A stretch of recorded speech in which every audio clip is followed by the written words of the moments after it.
do that. Follow your gut, because it's not going to guide you wrong. Exactly. And I'm just sad that this happened, and I just consistently wonder why did the 8 people that did this not have a single fucking ounce of consciousness at all? Okay, Brian, have you heard about the story of girls at a sleepover getting drugged? No. Okay, so allegedly, they went over to a friend's house. It was three 12-year-old girls. Went over to a friend's house. They were having a good time. Everything was going well, like a normal sleepover.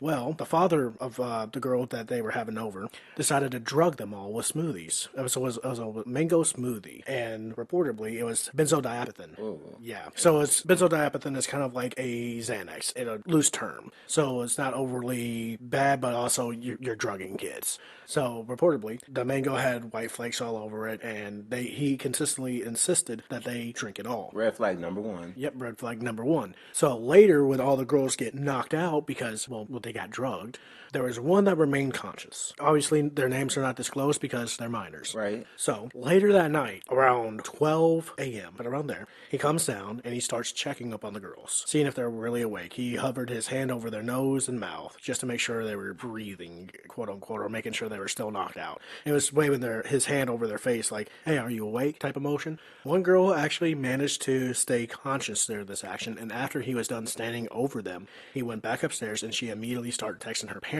saying, hey, come get me. I don't feel safe at around 1:43 a.m.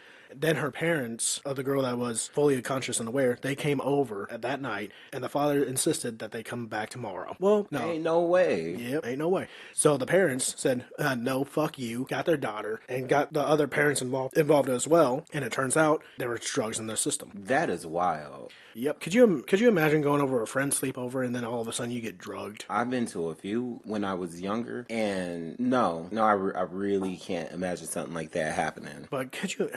I feel sorry. I feel sorry for all the girls, man, because for one thing, it's a fucking horrible experience. But I also feel sorry for because she also got drugged as well. The daughter got drugged as well. But could you imagine the type of torment she's going to have to face? Your dad drugged us. Fuck you. We don't want to be friends no more. I mean, that is just, that's so awful. And I wonder what was he planning to do to him when he drugged them? Was he drugging them just to knock them out because they were being too loud, or? I don't know, but like, there's nothing that's going to be disclosed about this, obviously, because anything else. Luckily, he was not able to say, SA them. Thank God. Thank God that didn't happen. And thank God that girl who remained conscious throughout this, thank God that she did text her parents and let them know to come get her. Because, a lot of other kids wouldn't have probably done that. Yeah, they probably would have been too scared to even contact anybody.